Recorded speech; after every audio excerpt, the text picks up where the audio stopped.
Hello, everybody. How are you doing this afternoon?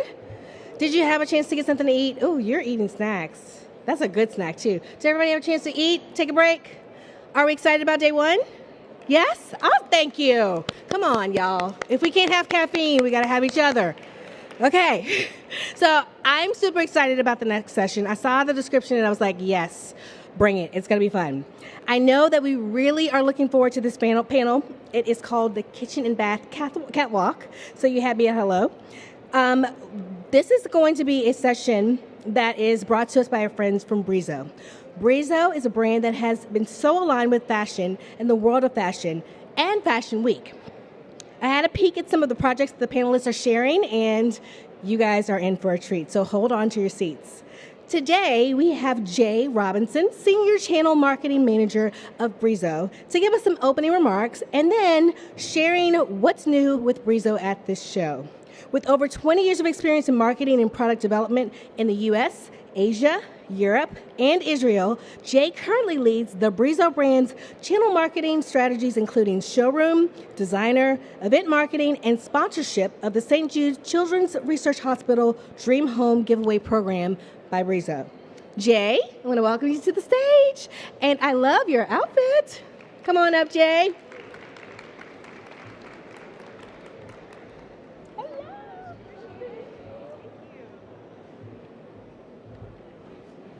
Hi, everyone, and welcome. Thank you so much for joining us. I see a few great familiar faces. Hi. Thank you for joining us today for the Kitchen and Bath Catwalk panel. I did not name that, by the way. This is going to be a lively conversation about fashion and how it influences interior design, or maybe even vice versa. So we are really excited to sponsor this panel today because, as many of you may know, this is a topic that is holistically representative of the Brizo brand. Brizo is a luxury fittings brand for people who understand that fashion isn't just about clothes, but it's about everything in their entire lifestyle. So we really subscribe to that. And we have what we call a philosophy of living fashion. Everything we do is shaped by this, and our portfolio reflects that. So every piece, every design, every collection truly embodies the spirit of luxury and extensive style. So no matter what your style is, there's an elevated and refined option to match your taste. So that's really important to us, that we really match all of those styles. And again, we just believe that fashion isn't about clothing, it's about a lifestyle. So that's the culture that we experience, the places we travel, what we eat. And yes, most importantly for all of us here, that's about how we design our homes. And one of the ways that we demonstrate this is through our collaboration with renowned fashion designer Jason Wu. We began sponsoring Jason in 2006, and immediately we knew that we were kindred spirits. He just has this timeless luxury, meticulous craftsmanship, attention to detail, and really just his sheer ingenuity of his work in the fashion industry really aligns and reflects those elevated design and innovation elements of the entire Brizo collection. So believing that good things can happen when creative minds come together, we began working with Jason. And that's from sponsoring his fashion shows in New York to product collaborations. We just each work together to try and inspire each other to put more beauty into the world. And one of the best examples of this, I think, is really something that Jason says himself. He always says the Jason Wu woman does not live in a white box. And what he means by that is that every choice that you make is a reflection of her personal sense of style. So very important, especially when you're designing your homes. And our design philosophy is to create designs that allure, details that captivate, and luxury that endures. For us, it's really starting from that first glance And a stunning, sophisticated design just draws you in. And the closer you get, the more you look, you really see and appreciate those intricate details. But also, finally, we believe that luxury should endure. And that's not just materially, but it's also through a timeless style. Artful craftsmanship is that additional attention to detail. It's captivating, compelling, and purposeful. And we also deliver inspired innovation. Whether technical or functional advancements, we're always pushing beyond what is now to discover what's next. And we're excited to debut here at the show our new technology in the Sensori Plus digital thermostatic custom shower and Mystic steam system. Say that 10 times. But all are featured in our booth, so we really hope that you'll be able to stop by. We invite you to come by and take a look at everything.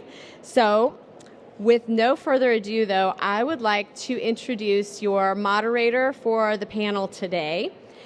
Arizona-based Brandon Gaston is the Senior Digital Content Strategist for Gray Magazine. He's the host for Gray Magazine's In the Design Lounge and the founder and creative director of Palette Agency. That's a full-service luxury lifestyle marketing agency. After first launching Lifestylist, an image consulting company centered on the idea that professionals and corporate employees should elevate their wardrobe in order to better reflect and align with their brands. Can we say amen? Brandon's penchant for fashion and his background as an award-winning wardrobe stylist developed into years of television and live event hosting opportunities, which provided the perfect foundation for luxury lifestyle marketing. His combined background in fashion, brand strategy, and creative direction, as well as his platform as an influencer and social personality, bestows a unique voice to articulate luxury and design for the digital environment. So Brandon, welcome to the stage, and give you an opportunity to introduce your panel.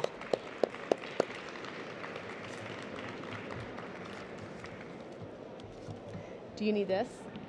No, I think I'm good. Oh, you're good. Okay. Good afternoon, everyone. Thank you so much. Yes, and you can stay with that outfit. You can pull up a chair. So, good afternoon. As they mentioned, I'm Brandon Gaston, the host of Gray Magazine's In the Design Lounge. And this is going to be a fun conversation, right? Kitchen and bath catwalk. You guys can judge outfits today. This is the one time we say it's okay to judge what everyone is wearing. But if you have questions for any of the panelists or myself, make sure you keep that question in mind, and we'll be asking Q&A at the end of the discussion. And we'd like to get started with this wonderful conversation sponsored by Brizo. So, without further ado, let me welcome all the panelists, starting with Tommy Zung, Principal, Studio Zung. Alicia Chung, co-owner and principal, Studio Highmat.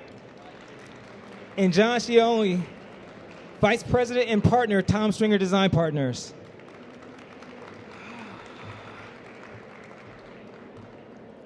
You guys are looking good today. Now, is this how you guys always look, or did you dress up for the conversation? I mean, a little to the audience, of course. I mean, yeah. I told you earlier I wanted to make sure you show your shoes. Oh, yes.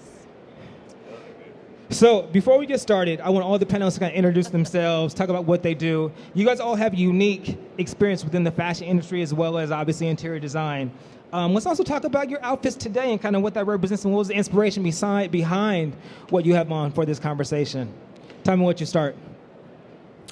Hi, Tommy Zung of Studio Zung. Thanks everybody for coming today. There's two ways that I approach how I dress in the morning. First of all, it's kind of like we all wake up in the morning and we all put on a mask that emulates our best self. We either we're always expressing ourselves, and I either do it in a way which is quite neutral, which is like today, which gives opportunity for acceptance of others and people to have a non-judgmental, or I will express myself and it'll be, how do you say, louder, more expressive in what I'm wearing. I chose today as neutral so that we could all have a really interesting conversation about it. But I dress with timelessness, with quality, thoughtfulness of it, and I consume as thoughtful as I can so that I'm not buying a lot of things. I want things to have a very long-lasting longevity. I think that that's luxury. Alicia, what about you? So, We love the shoes. I've already thank mentioned that you. before, but I love the shoes. I love the whole ensemble, Thank you. but I really love the shoes. Thank you. So I am a mom of 2, and my youngest is 18 months. So for me, this last year has been really a journey of like accepting my body again and having fun with fashion, having fun with clothing again. It's always been one of the like first loves in my life. And I tend to either, dress sort of like this today. Tommy, you were saying, like, what are you considering in the morning? I really love comfort, so I'm always dressing to the weather. And I would say, like, 2 things I'm looking at are either, someone's rich auntie kind of vibes, or basics and like a little bling and quality for sure, thoughtfulness for sure, or a little bit more fun and colorful, like your, college friend that was really fun to go out with, but you don't talk to them anymore. So somewhere in between that. John, what about you? So this is somewhat of a joke, but somewhat true. I travel a lot, and I'm frequently not home for a few weeks at a time, so I have pre-packed bags, and therefore everything has to match. So I sort of only buy blue, brown, and orange clothes, and they all work together, and whatever comes out tends to work. But I do think about it, and I almost wear a blazer every single day because I think it hides a lot of the things I don't want anyone to see in my body type, so I'm very conscious of that when I dress. But I'm also about comfort, and I'd rather buy one amazing piece that lasts a long time, which is also how I approach interiors work, because I don't like disposable things like that, and just the longevity of something also equals luxury for me, so I like that.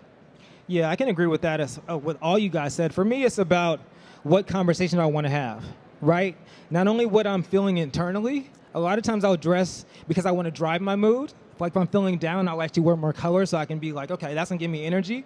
When I'm going to spaces or like events, I'll wear something that I can be seen in.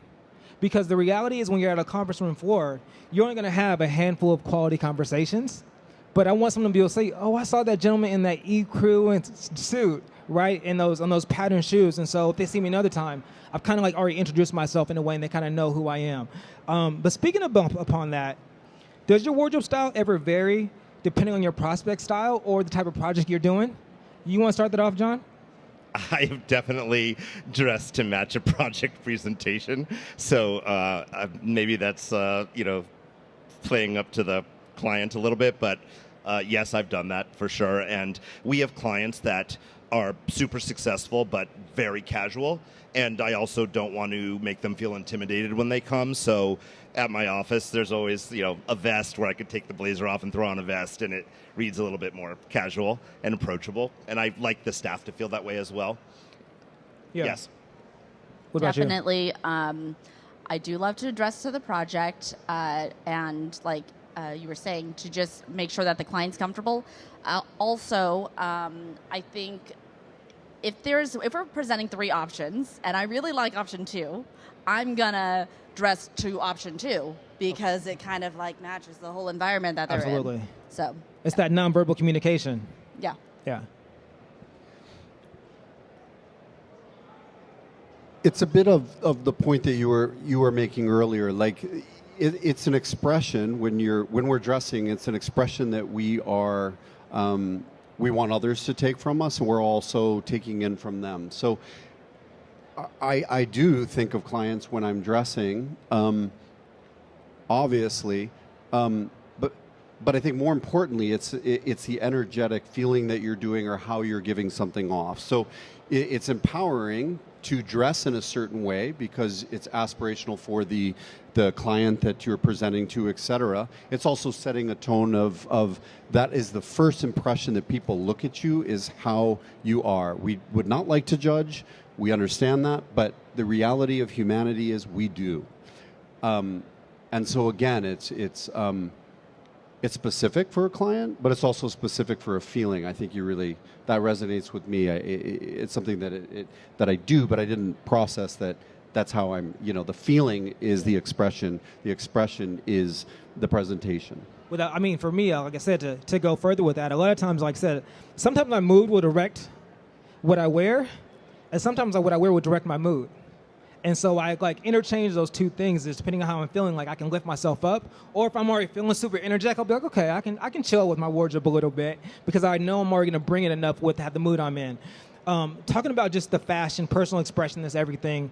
Obviously with design as well. How do you incorporate personal expression within the design of your clients? And Alicia, I'll let you start with this one. A personal expression with the clients. I feel like what we do at Studio Heimat is really trying to figure out the essence of each client's personality, their aspirational lifestyle that they want to be living. And then from there, we're taking, various data points. If they do have imagery or how they're dressed or how they live, if they don't know we're coming over, I want to see the house exactly the way it is. And taking that and then elevating that, pulling the best parts out of that and putting our own spin on it to give them back the best version of them as it relates to their space. Because I think then that's when they're going to thrive, really set a tone for them to thrive and create memories in that space. Absolutely. John, you want to follow up on that? Yeah, so we're client-centric designers. Our projects are about the client and the place where they are. Many of our clients have multiple residences, so we're always trying to create a sense of place for them so that it's not the same experience in each place.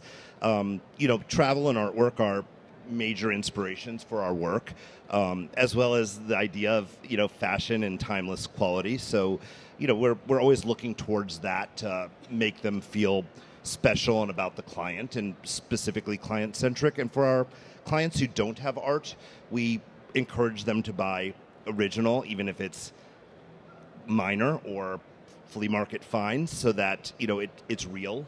And then, of course, we use other things as necessary, architectural elements, reproductions, but again, just to give it a flavor. But we're also all about figuring out who the client is and then bringing it back to them to make them the best self of that idea.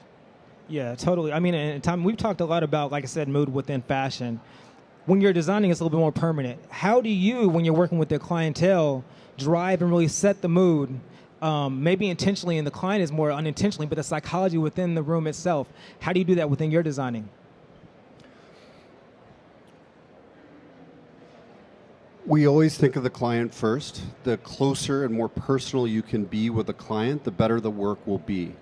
It's important for our studio and for us to be intimate with the client. We give them questionnaires in order to learn about where they travel, what art they collect. Some of it's very cryptic, their favorite hotels.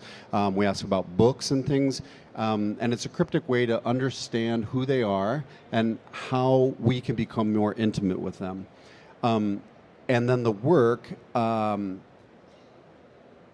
I'm very adamant with the studio that all the choices, every piece of architecture, every design, every fixture, every nail is going to be reflecting their, you could say, best life or how they want to live. Again, it's aspirational. We're designing for them.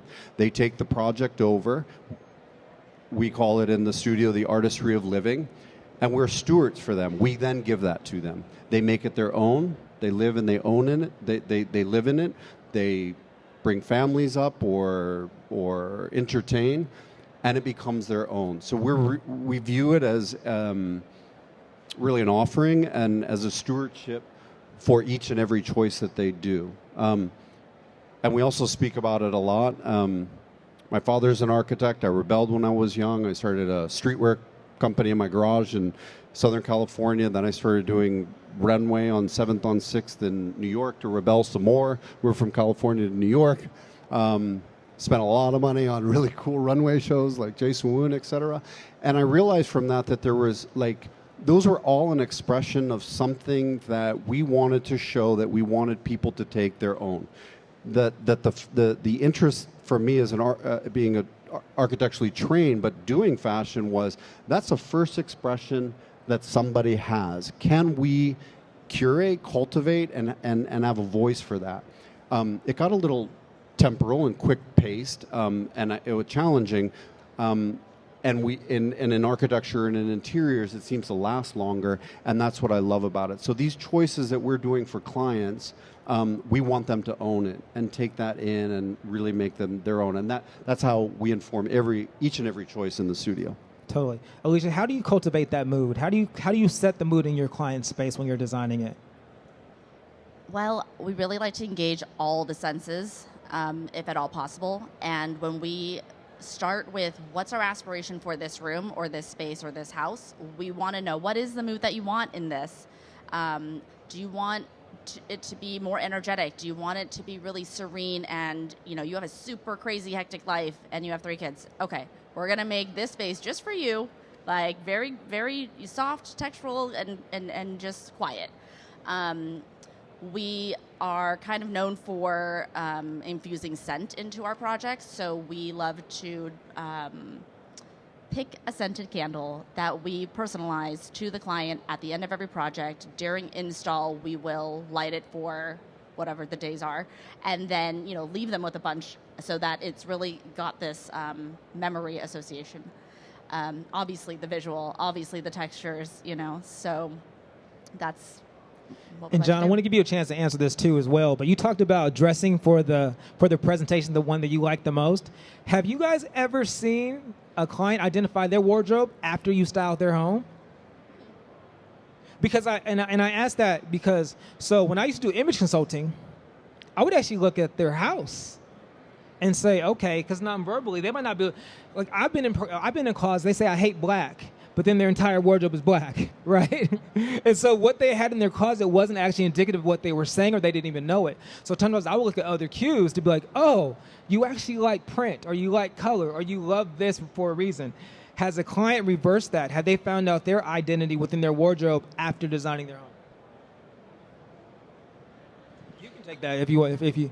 I mean, we have so many clients that their image does not match their home and vice versa. Right. It's sort of humorous. We're working with a client right now who collects, neoclassic art from 1740 to 1820, very specific. And they're overly casual, but the art is really serious and formal. So, like in that extreme, no, they're not dressing like that. Is the art almost like their accessory? In a way, maybe, but it's hard to, when your painting's 9 feet tall and depicting a man being quartered by horses, I'm not sure that's your accessory. But, it's specific and graphic. But there's, the idea that clients see themselves differently than maybe the way they live is sort of interesting to me. And we have a 24-year-old client right now who we're doing our second project for. He dresses very modern. It's hip, it's clean, he's got a great aesthetic, but his home aesthetic is Downton Abbey meets Ralph Lauren. He likes traditional, and he grew up traditional, so he's expressing his love of the way he grew up in his family's home, in his house, but when you see him dressed, you could never imagine him living in this environment. It's sort of fun, actually. Yeah, I agree with that, too. And if you visually listen to your clients and the way that they dress, everything's informative within there. The way that they're showing up to you and their choices of how they dress, it's visual listening, as I say it. And you're not judgmental about it. You're just looking at every choice that they do, how their clothes are, how they're wearing them, and et cetera. It's the first thing you have, other than when we give them questionnaires and et cetera. When they first come on, they're going to tell you a lot of clues and a lot of stuff. You just have to look at all those little details. And then it may be a paradigm or a dichotomy, and somebody may like classic and be modern and et cetera, but there are so many clues within the way that they present themselves, especially when they come into an architecture or a design office. Even if they come in disheveled and et cetera, it's still very informative. Talking about that, let's talk a little bit about trends, right? And I know that's kind of a taboo word, but how do you introduce that? Obviously, with interior design, it's more permanent, right? With fashion, I mean, it's probably been another trend since we've been on this panel discussion. So it changes all the time. But with where you're living, that's obviously a more permanent choice. Do you take that into consideration? How do you introduce that? And how do you educate the client to not maybe necessarily just look for something that's trending, something that be a little bit more timeless? I see you nodding your head. Okay. Yeah, you can take that. I was going to say, it really depends on how the client's appetite for risk and how confident they are in their own aesthetic. Because sometimes I think with the trends, it can be fun to do, and if they have a low tolerance and they're not quite sure that they're going to want it forever, then the things that are more easily switched out make sense. When you have somebody who's loves design and they're just trying to like figure out how to put it all together, like, yeah, you can get that turquoise toilet and tile and peacock, like taxidermy peacock, and it's like those aren't things that you're going to switch out necessarily soon, but they know that they love teal and they know they love taxidermy. It's like, all right, great. So. Either one of you guys want to piggyback on that? I think we're a little different. We never ever look to interior design for inspiration. We look to fashion for colors, textures. We look to nature also for colors and textures. In architecture, we never look to architects. We're influenced and obviously study architects and et cetera, but we look to sculpture mainly, more in sculpture in terms of that, and light and angles and photography. I feel like it's dangerous to delve deep into a trend, if you will, because temperance is there, choices that maybe they won't be happy with once Instagram's algorithm changes, and et cetera, and Pinterest decides to change things on them. I'm not sure that's TikTok going to... trends. That's right, TikTok trends, that's right. I feel that's a bit dangerous if we're looking for longevity and we're truly trying to serve our clients. But, and I feel like inspirations in so many other areas. And again, but for us, or for me, it's a lot of fashion. The way that McQueen plays with textures and roses, or Jason Wu did this very beautifully architectural collection with really refined color that was. And Klein blues and art. It's just, I feel like that when you take something that's further away from the architecture, the interior design world, your work is going to be more depthful. Absolutely. So we've talked about design on the business side.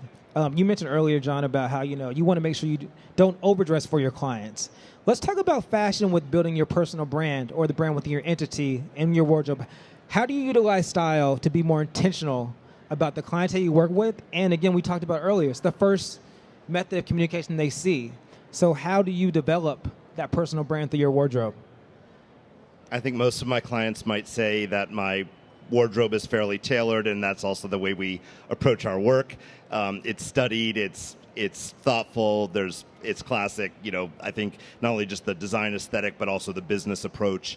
I think they're the same thing in a way. So for me, it's the idea that we think about the way we dress, and I like a tailored look and classic look, even if I'm experimenting with color or something fun where I feel like we can do that. I would do that same idea in my projects. And going back in terms of the design process with trends, we tend to use a lot of color. I like color, but I'm also generally not using it in places that are hard to change. So countertops might stay neutrals, but even if cabinets are lime green, that's not terribly difficult to change in the end. Countertops would be harder, or tile. So the backgrounds tend to be neutrals, even if there are, things that tend to be more trendy that are easily changed. But again, I dress the same way. One thing in my wardrobe, like these shoes I've had for 20 something years, more than that, but college graduation present. But, but the, even jackets that I've had for a long time. Yeah, great quality. I've had them resold like 100 times. Right. Not literally, 20 times. But the idea that you do quality, and again, it can have accents to change what it feels like for interest, and it's also goes back to your client. Like, is this a client who, going back to the risk factor, they're going to change something every 5 to 7 years, which of course is my goal because that's an annuity for our business. But is it a client who does work and it's not going to change for 20 or 25 years? And so I'm less inclined to be bold in that respect, or trendy. And to me, trends are not about the trends we think about, like gray, gray, gray, gray. Trends are about wellness and livability and like creating better lives for our clients. That's the trend we should be talking about. Yeah. So as much Something as I that like should be timeless. Yes, exactly. Trends that are timeless, which Yeah. is, there's a dichotomy of that. How important is it in the design field, Alicia, to really be intentional with your wardrobe?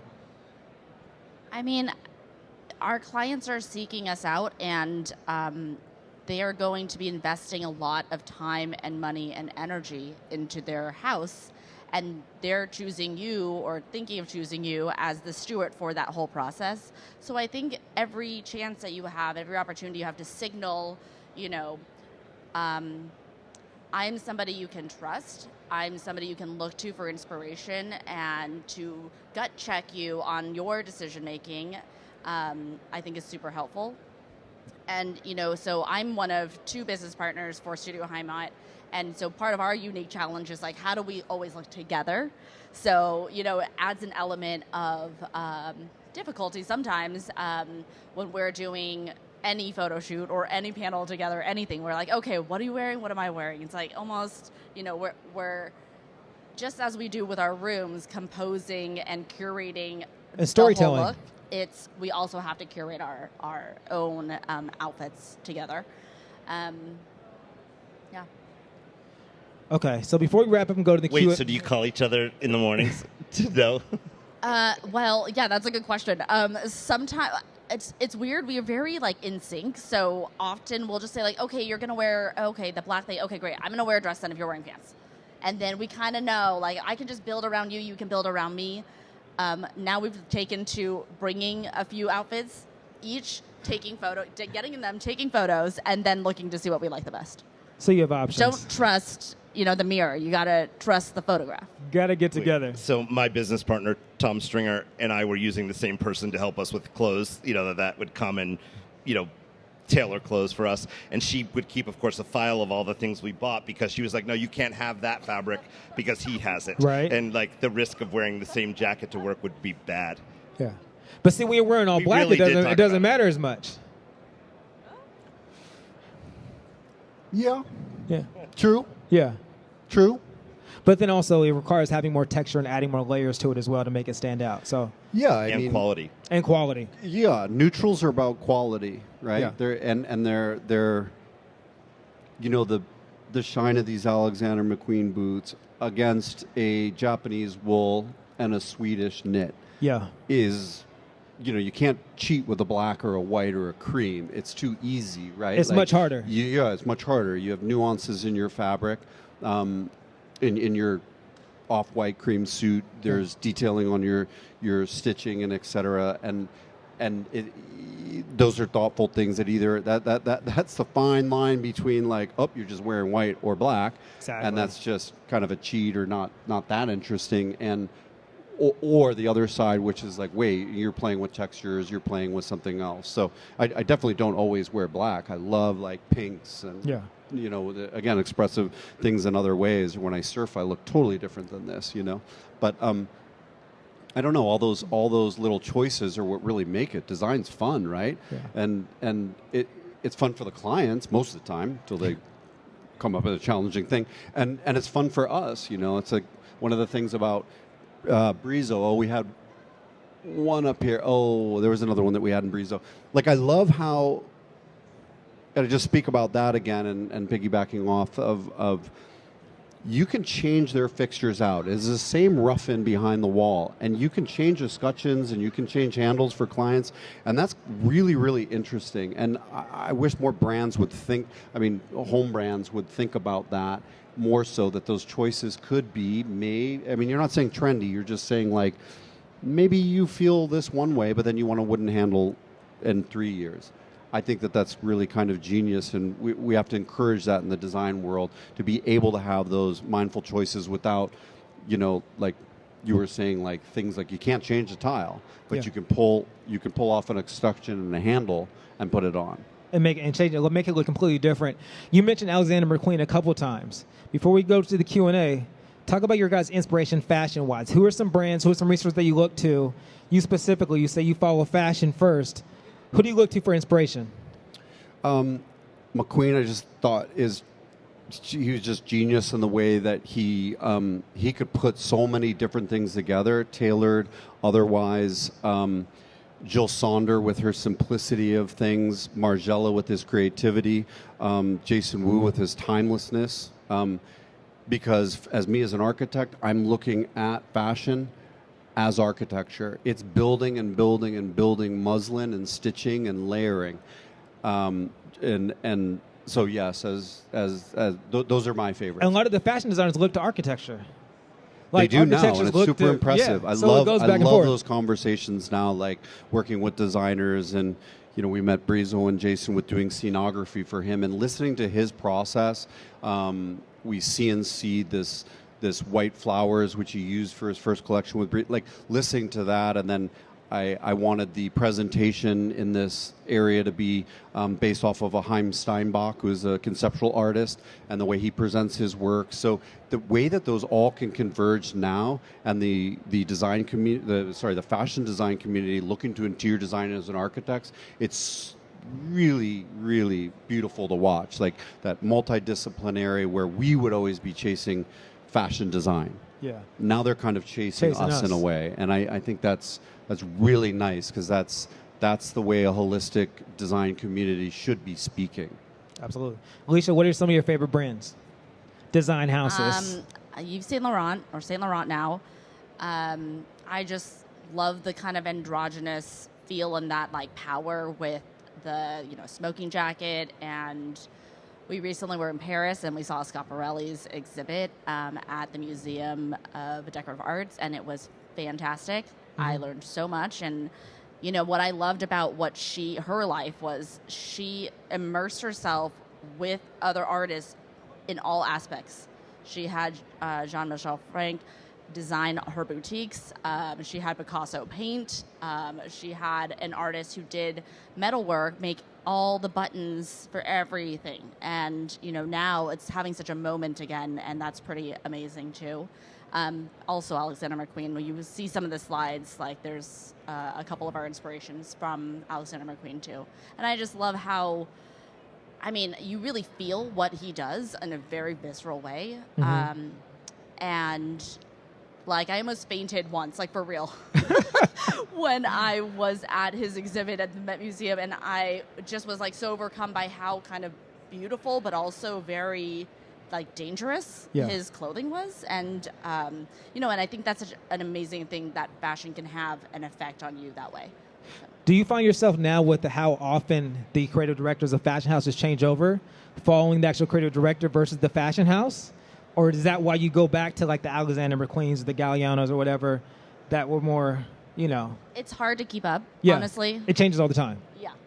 So I think they do a good job of still being able to represent the brand and have a through line in the work. But yes, I definitely do also follow the creative director, and I want to know what are they doing next.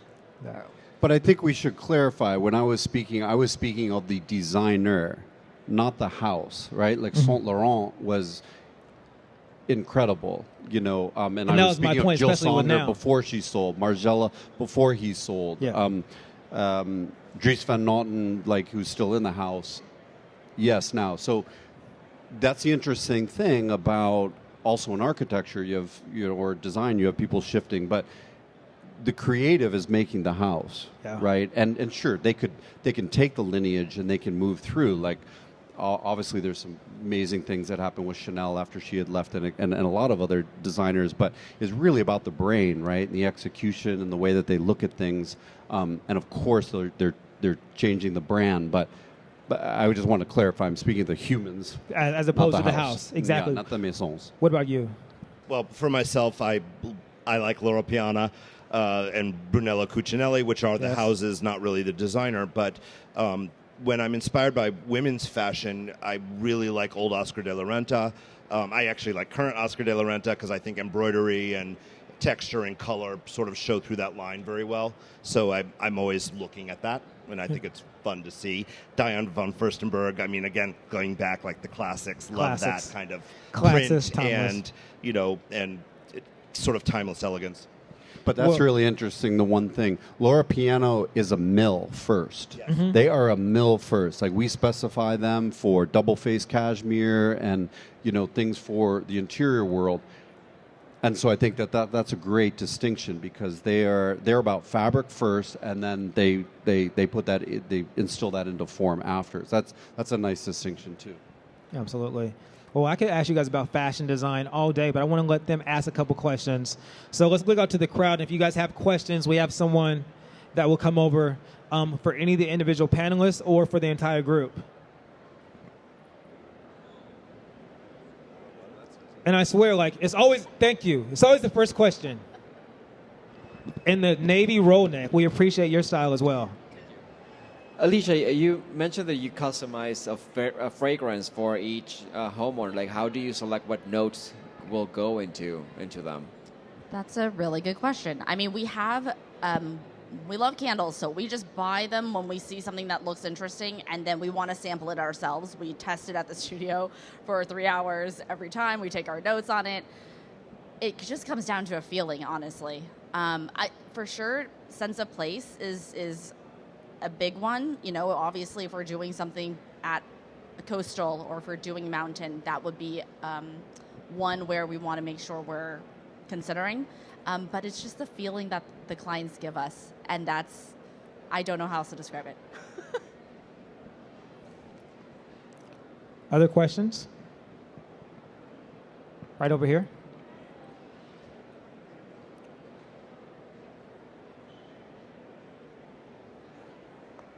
The question's still forming. So I'm from the Midwest, where we all like to be very safe, in our designs, but I think we're very influenced by HGTV. How do you, in your personal, when you have people that come to you with more like the HGTV, fatty things they're wanting, how do you just go with that, or do you direct them into something more that is maybe more truly who they are in their design and their personality? John, you're from Chicago, right? I am. You want to take that one? Are you from Chicago? Okay, Sioux Falls. I have clients in Sioux City. So we have a number of clients that are from Iowa originally. I think everything that you see on HGTV started somewhere else, honestly. So if we take the idea of farmhouse or subway tile, any specific, that has roots in tradition long before. So to really answer your question I like to take clients out of their safety to some degree, and will look to them to say, okay, I know you like that. Let's try this version of it, or here's a fresh take on this. I'm not generally inspired by those programs, although I understand that mass America does see that. So I'm looking to make it their own, honestly. And I think there's a subtle way to say this could be about you, but in this way. A delicate dance, for Exactly. sure. Other questions? Right up front.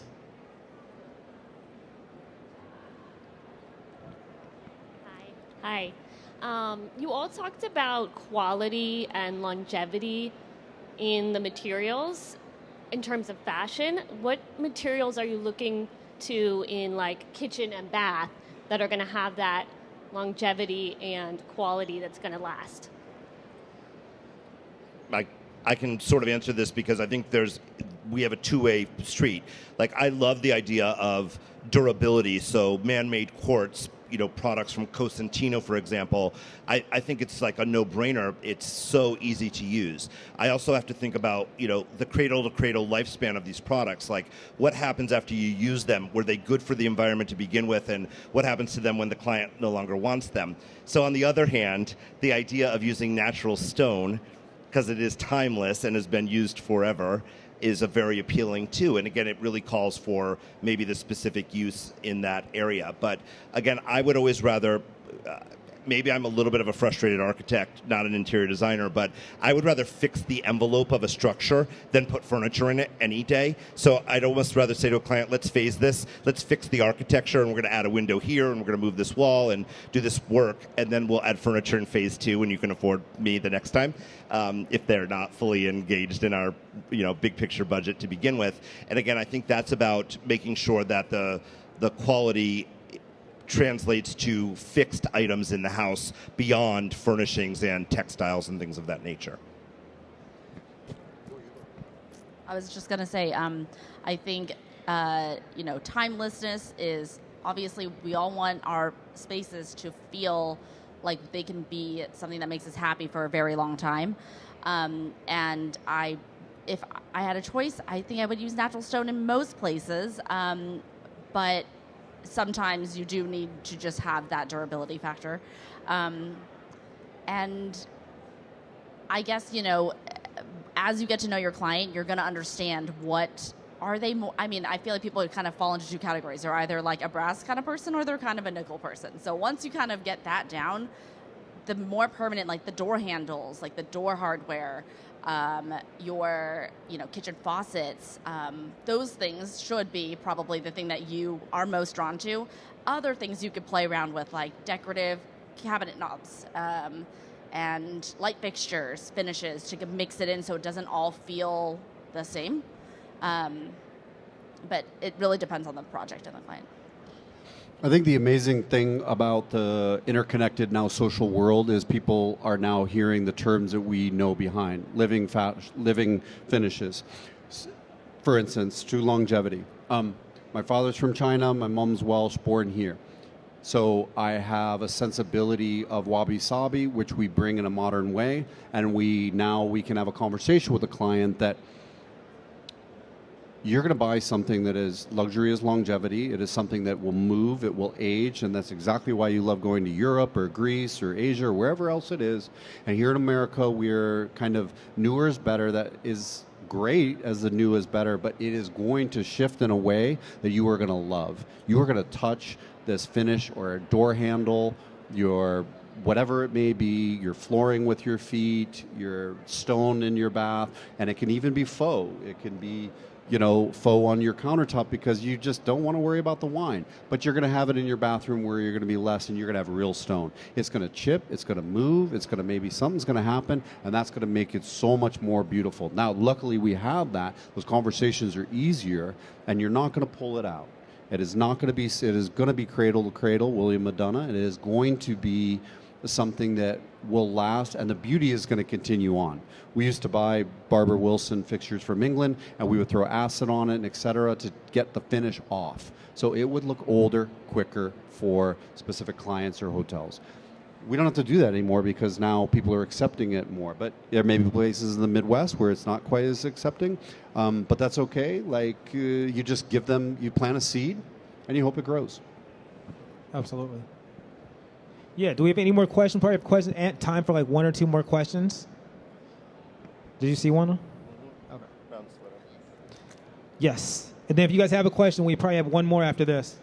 So what kind of rules or structure need to exist to foster team collaboration? That's a good question. Are you talking about between like professionals, architect, designer, landscape architect kind of thing? Yes? And client. Well, we like to be hired first at our firm, so we can control the other selections. I'm being honest, but we love to be part of a team where there's other creative professionals, and I think the biggest thing about fostering the collaboration is respect for the other person's opinion. And again, there's not only one answer, so I think you just have to be respectful. And we find the best collaborations are people who do what they say they're going to do and follow through, and then you have respect for that and its process. That, for me, is key in working as a team. I would say listening, just being open. It's like even though like they are hiring Studio Heimat for interior design, we may not be the expert in every single thing. That is, someone else might have a better idea or solution, and that's okay. And so being able to listen and understand and kind of be willing to have that conversation, and then also definitely follow through is key for us all, knowing that, where are we in the process? How do we move forward with this? Well, we need to make sure we figure out a solution for this before we can get to the other 100 things that we need to do together. Yeah, it's great. You guys said it. For us in our studio, it's very simple. It's listening, respect, and dreaming, and that's what those are the conversations that we lead with any landscape lighting designer, etc. Any other collaborative. Listening, respect, and dreaming. That's great. We might have time for one other question. Any more questions? Anybody in the crowd? Answer the last one right there.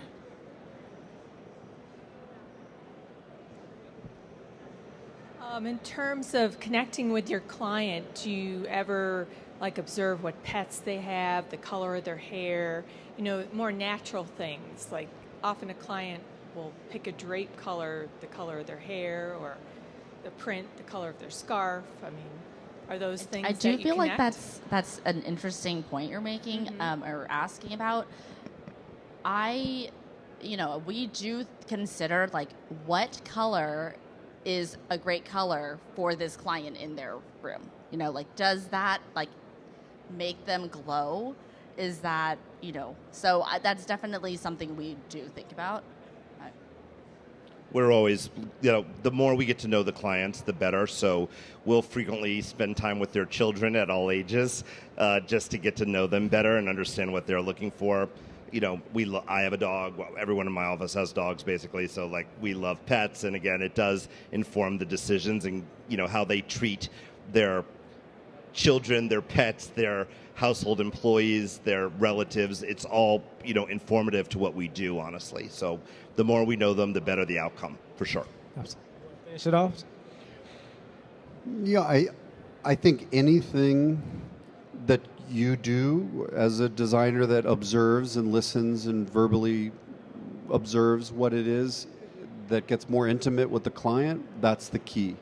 It could be dog, it could be their accessory, it could be a car, anything. Just really listening to them and becoming really intimate, really care about them. I'm sure we all do, but really have empathy and care about them without judgment. Try to delve deeply into understanding the way that they live, and almost more importantly, the way they want to live. Because that's what we're designing. Again, our best design is that way, right? And then just handing it and offering it to them. The act of offering, it's very hard to let go of a project. I don't know. It's super hard, for me at least. And that's a process. For me, that letting go is and that offering to them, I have to think about that. I'm giving you something that you're going to make, and I really hope you're going to continue on with it. But I think any way you listen, it doesn't matter what it is. That intimacy is what's important. Well, panelists, we thank you. Thank you so much. Breeza, we thank you for sponsoring this conversation, and we hope you guys enjoyed and got something from this kitchen and bath catwalk.